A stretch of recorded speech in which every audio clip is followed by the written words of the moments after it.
Hi, 6th grade. My YouTube lesson for the week is of COVID-19 journals.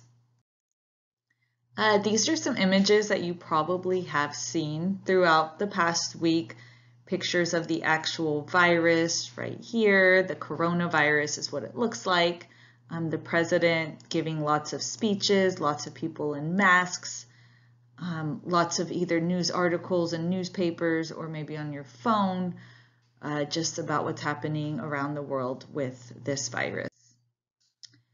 Just yesterday, the city of Dallas issued a shelter-at-home order, which does affect Irving because it's in Dallas County. I'm sorry, I said city of Dallas. I should have said Dallas County. And this has not happened in my lifetime. Maybe ask your family members who have lived in Irving or in Dallas County for their lives if they remember there ever being a shelter-in-place order issued. I do not. All right, so first I want you to think about some major events in our past that you have studied this year.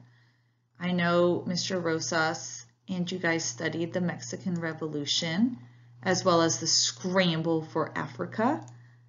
And I know with Miss Beisman, while reading Refugee, you guys did a lot of learning about the Holocaust.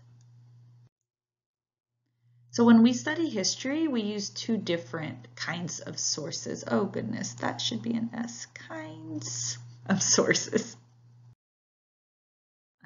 One is a primary source and the other is a secondary source. Take a second just to think of what the difference might be in those. And here I am to tell you.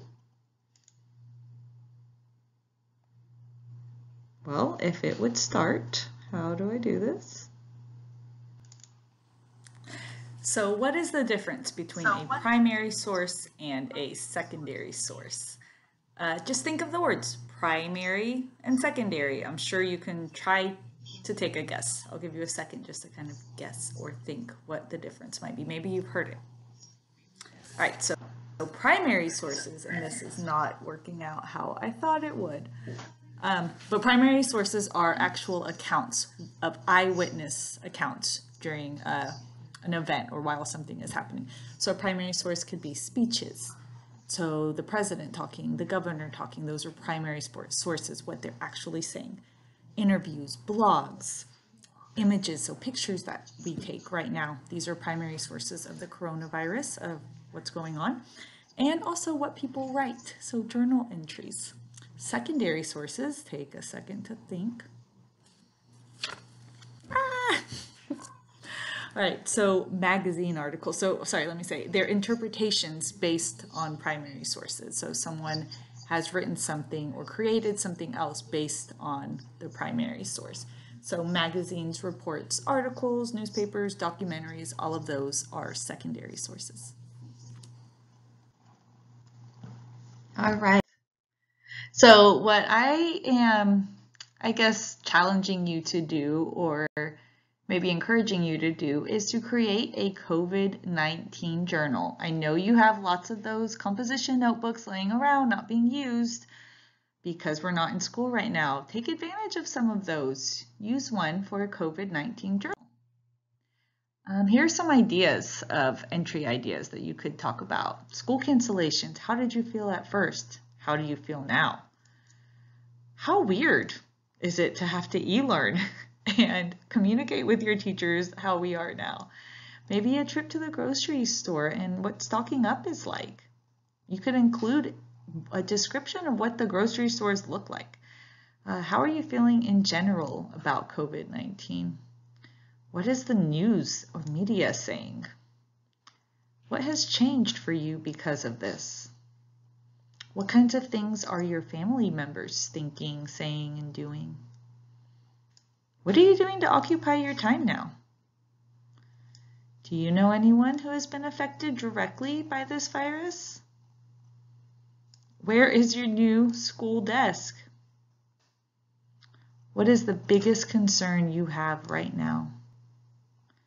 And what friends have you kept up with and how? Oh, and then I did want to go back on this one. What kinds of things are your family members thinking, saying, doing? I know that maybe family members might have had wedding plans or a baby shower plan or a quince planned. Did anything in your life personally have to get canceled aside from school, maybe a vacation, because of the coronavirus? Again, these are just ideas, or you could just write every day to your journal, this is how I feel today, this is why. So in case you are not sure what a journal would look like, at the top you're going to write the date at the top right over here. And then you will write your journal or just address it to someone. Don't forget the comma goes there. And I'm sorry, I was hoping I could type, but I don't think it's letting me. Don't forget to indent always. So you would start right here. Then you would write, la, la, la. This is writing. Include a picture if you want. And then at the end, you can sign your name right there. All right, until next week. Guys, please be safe and don't forget to smile. I miss you guys dearly. And I can't wait to read some of these journal entries if you'll share them with me when we return. Bye.